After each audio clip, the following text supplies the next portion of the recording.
Hi hello నమస్తే welcome to our channel. నేను సిరి.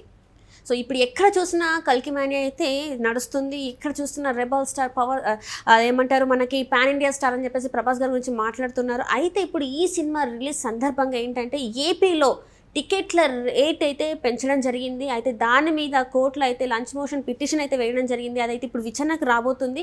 ఏంటి అసలు ఏం జరగబోతుంది? కల్కి మూవీ టికెట్ రేట్స్ గురించి అయితే చాలా చర్చనీయాంశమైంది. సో దీని గురించి మాట్లాడడానికి మనతో పాటు ఉన్నారు ప్రముఖ సినీ క్రిటిక్ యజ్ఞమూర్తి గారు. నమస్కారం సార్. నమస్తే శ్రీ. సార్ ఇప్పుడు చూస్తుంటే టికెట్ల పెంపు అంటే టికెట్ల రేట్ల పెంపు ఏదైతే ఉందో గతం నుంచి నడుస్తుందో ఇది మనం చూసాము. కాకపోతే కల్కి మూవీకి వచ్చేసరికి ఏపీలో చూస్తున్నట్టయితే ఇప్పుడు లంచ్ మోషన్ పిటిషన్ అయితే అంటే కోర్టులో అయితే దాఖలు చేశారు ఒక పిటిషన్. సో దాని విచారణ ఇప్పుడు జరగబోతుంది. ఇప్పుడు మరి ఏం జరుగుతుంది అంటారు? మరి టికెట్ల రేట్లు పెంచే అవకాశం ఉందంటారా లేదంటారా? మొదట కల్కి సినిమాకి సంబంధించి రేపు అంటే జూన్ 27న భారీ స్థాయిలో, సో గతంలో మనం చూసాము RRR కానీ అంతకుముందు బాహుబలి 2 కానీ ఆ సినిమాల్ని ఏ స్థాయిలో రిలీజ్ చేశారో అదే స్థాయిలో కొన్ని చోట్ల ఆ స్థాయిలో ఇంకా కొన్ని చోట్ల అంతకు మించిన స్థాయిలో ఇప్పుడు రిలీజ్ కాబోతోంది. అయితే ఇది ఇప్పటికి చూసుకుంటే సౌత్ ఇండియాలోనే కాకుండా భారతదేశంలోనే అత్యధిక బడ్జెట్ తోటి తీసిన సినిమాగా గుర్తింపు తెచ్చుకుంది. అది అంటే మోర్ దాన్ 600 crores దానికి బడ్జెట్ పెట్టడం జరిగింది. సో అందు గురించి దానికి తగ్గట్లుగానే థియేట్రికల్ రైట్స్ ఆల్మోస్ట్ 380 కోట్లకి ప్రపంచవ్యాప్తంగా ఆ థియేట్రికల్ రైట్స్ అమ్మారు. దాన్ని అంత అమ్ముడుపోయాయి. సో అవన్నీ రావాలంటే ప్రొడ్యూసర్స్ కానివ్వండి, అలాగే డిస్ట్రిబ్యూటర్స్ కానివ్వండి, ఎవరైతే కొనుక్కున్నారో వాళ్ళ బయర్స్కి వాళ్ళందరికీ డబ్బులు రావాలంటే మామూలు ఇప్పుడున్న టికెట్ ధరలు ఏవైతే ఉన్నాయో వాటితో సాధ్యమయ్యే పని కాదు. ఎందుకంటే ఈరోజు మనకు తెలుసు ఏ సినిమాదైనా, ఎంత పెద్ద సినిమా అయినా, ఎంత గొప్ప సినిమా అయినా, అది ఎవరు నటించినప్పటికీ కూడా అది థియేటర్లో దాని యొక్క జీవితకాలం ఈరోజు చూసుకుంటే 2 వారాలే. తర్వాత నుంచి మీరు థియేటర్లో జనాలు కనిపించరు ఏ సినిమాకైనా. ఎందుకంటే మొత్తం ఎన్ని థియేటర్లు ఉన్నాయో ఆయా రాష్ట్రాల్లో, తెలుగు రాష్ట్రాలు చూసుకుంటే ఆల్మోస్ట్ 90 to 95% థియేటర్లో ఆ సినిమా రిలీజ్ కాబోతోంది. కాబట్టి మీకు ఒకేసారి అన్ని థియేటర్లో రిలీజ్ కావటం వల్ల దానికి ఎక్కువ లాంగేవిటీ అనేది ఉండదు. సో అందరూ సినిమాలు చూసేస్తారు. సో దీన్ని ఎందుకంటే పైరసీని అడ్డుకోవడంలో భాగంగానే ఇదంతా కూడా ఒకేసారి అన్ని చోట్ల కూడా సినిమా అనేది రిలీజ్ అవుతూ ఉంటుంది. సో ఈ నేపథ్యంలో ఏంటంటే వచ్చిన ఆ డబ్బు రావాలి అంటే టికెట్ ధరలు పెంచుకోవాలి అనేది ఎప్పటి నుంచో నడుస్తున్నటువంటి ఒక చర్చే.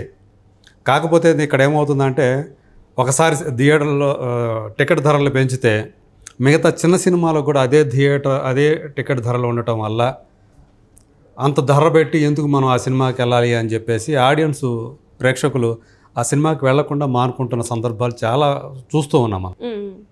ఎందుకంటే తను ఎంత బడ్జెట్ పెట్టాలనుకుంటాడో ఒక సినిమాకి టికెట్కి అంతకంటే మించి ఉంటే వాళ్ళలో ఏంటంటే మనం అంత బేర్ చేయలేమని చెప్పేసి ఆగిపోతారు.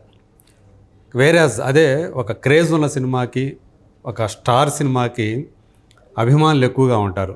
సో పైగా దానికి వచ్చినటువంటి హైప్ ఏదైతే ఉందో కల్కి అనే సినిమాకి వెంటనే సినిమా చూసేయాలి, మనం సినిమా రిలీజ్ అయిన వెంటనే చూసేయాలి అనే ఒక క్రేజ్ ఏదైతే ఉందో దాన్ని క్యాష్ చేసుకోవడం కోసం ఇక్కడ ఏంటంటే 2 విషయాలు ఉంటాయి.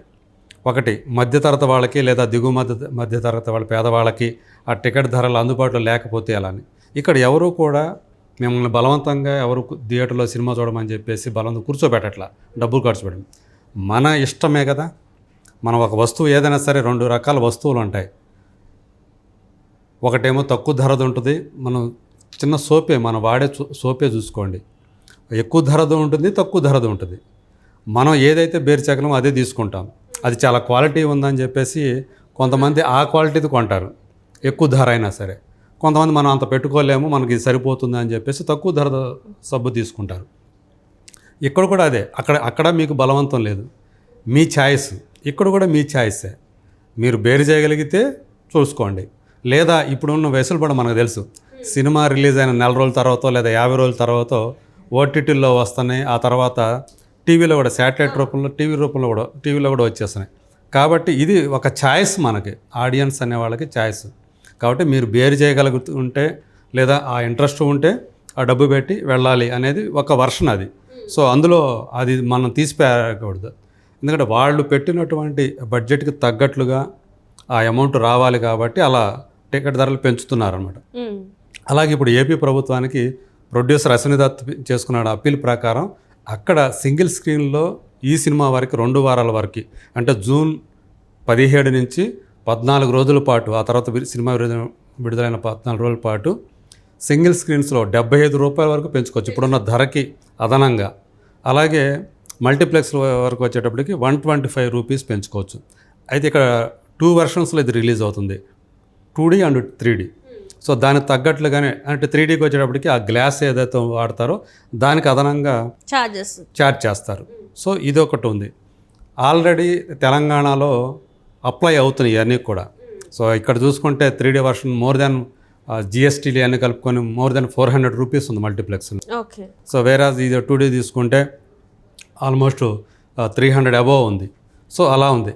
ఇప్పుడు అక్కడ కూడా ఏంటంటే ఒక మామూలు సింగిల్ స్క్రీన్లో 75 రూపాయలు పెరగటం అంటే ఆల్మోస్ట్ డబల్ అయిపోతూ ఉంది. సో అక్కడ 100 రూపాయలు అట్లా ఉంది, 175 రూపీస్ అవుతూ ఉంది. సో అట్లాగే అది 250 రూపీస్ నుంచి 300 అవుతూ ఉంది మల్టీప్లెక్స్ ఏపీలో.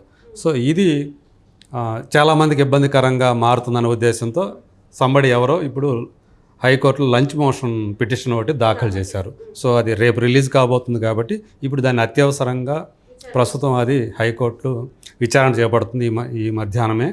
సో అక్కడి నుంచి ఏమొస్తుంది అనేది మనకు తెలియదు. బట్ ఇది మనం వాళ్ళని అలా రేట్లు పెంచడం అనేది తప్పని కూడా మనం చెప్పలేము అక్కడ. కాకపోతే ఇక్కడ ఏంటంటే ఒక విమర్శ వస్తూ ఉంది. అంటే మనకు తెలుసు అశ్విని దత్ టీడీపీ సానుభూతి పరుడని మనకు తెలుసు. సో కాబట్టి తమ అనుకూలమైనటువంటి ఒక ప్రొడ్యూసర్కి ఈ వెసులుబాటు కల్పిస్తూ ఇలాంటి ఉత్తర్వులు ఇచ్చారని చెప్పేసి వైసీపీ వాళ్ళు వాళ్ళ అనుకూలమైన వర్గాల వాళ్ళు అందరూ కూడా ఆరోపణలు చేస్తున్నారు. అంటే గత 5 సంవత్సరాల్లో లేనటువంటి, ఈ 5 సంవత్సరాలు ఎన్నో సినిమాలు రిలీజ్ అయ్యాయి, వాటికి ఎప్పుడు కూడా ఇంత ధరలు ఎప్పుడు కూడా టికెట్ రేట్లు లేవు. ఇప్పుడు అత్యంత భారీ స్థాయిలో టికెట్ రేట్లు పెంచుకొని వ్యాపారం చేసుకుంటున్నాడు అశ్విని దత్ అని చెప్పేసి దానికి కూడా టీడీపీ వాళ్ళు ఆయనకి అనుకూలమైనటువంటి ఉత్తర్వులు జారీ చేశారు అని చెప్పేసి ఒక విమర్శ అయితే ఉంది. బట్ ఇక్కడ ఎవరు కూడా ఇది సినిమా చూడటం అనేది మన ఛాయిసే కాబట్టి ఎక్కడ కొంతమంది సింగిల్ స్క్రీన్లో ధరలు తక్కువగా ఉంటాయి కాబట్టి సింగిల్ స్క్రీన్స్కి వెళ్ళచ్చు, లేదా ఇష్టం ఉంటే బేర్ చేయగలను అనుకుంటే మల్టీప్లెక్స్లో చూసుకోవచ్చు. ఈ ఛాయిస్ ఉంది. లేదు 14 రోజుల తర్వాత 2 వారాల తర్వాత చూసుకోవచ్చు అనుకున్న వాళ్ళకి అంటే అప్పుడు ధరలు తగ్గుతాయి ఆటోమేటిక్గా, అప్పుడు చూసుకోవచ్చు. ఇదంతా సమస్య ఎక్కడ వస్తుందంటే ఇప్పుడు సినిమా చూడాలనుకున్న వాళ్ళకి ఇమీడియట్గా సినిమా రిలీజ్ అయిన వెంటనే మనం చూసేయాలి అనుకున్న వాళ్ళకి మాత్రం ఇది ఇబ్బందికరంగా ఉంటుంది అంటున్నారు. సో మన ఛాయిసే కాబట్టి ఆ టికెట్ల ధరలు తగ్గిన తర్వాతే సినిమా చూసుకునే వెసులుబాటు ఉంది. అదే అప్పుడు దాకా ఆగరు కదా చాలామందికి. ఏంటంటే ఆ క్రేజ్ తోటి వెంటనే సినిమా చూసేయాలని ఉంటుంది కాబట్టి. మనకు తెలుసు ప్రభాస్ ఈరోజు ఏ స్థాయిలో, ఒక రకంగా చెప్పాలంటే ఇండియాలోనే అతిపెద్ద పొజిషన్లో ఉన్నటువంటి అత్యధిక రెమ్యునరేషన్ తీసుకుంటున్నటువంటి స్టార్గా ఉన్నాడు. సో దానికి కల్కి అనే సినిమాకు ఉన్నటువంటి ఆ క్రేజ్ మామూలుగా లేదు. అమితాబ్ బచ్చన్ నుంచి అట్లాగే దీపికా పడుకోనే, కమల్ హాసన్ విలన్గా చేయటం, దిశా పటాన్ వీళ్ళందరూ ఉన్నారు. నాగ్ అశ్విన్ అనే అతను ఒక మ్యాగ్నమ్ ఓపస్ లాగా ఒక సైన్స్ ఫిక్షన్ ఫిల్మ్గా ఈ సినిమాని, అంటే 2898 సంవత్సరంలో ఎలా ఉండబోతుంది అని ఊహించి తీసినటువంటి అతని మేధస్సు నుండి పుట్టినటువంటి ఒక సినిమా. సో యుఎస్లో కూడా చూసుకుంటే ఇప్పటికే ప్రీసేల్స్కే ఆల్మోస్ట్ $4 million అమ్ముడుపోయాయంటే ఎంతటి క్రేజ్ ఉందో మనం చూసుకోవచ్చు. అంటే బాహుబలి 2 RRRకి మించినటువంటి రేంజ్లో ప్రీసేల్స్ ఈ సినిమాకి కనిపిస్తున్నాయి.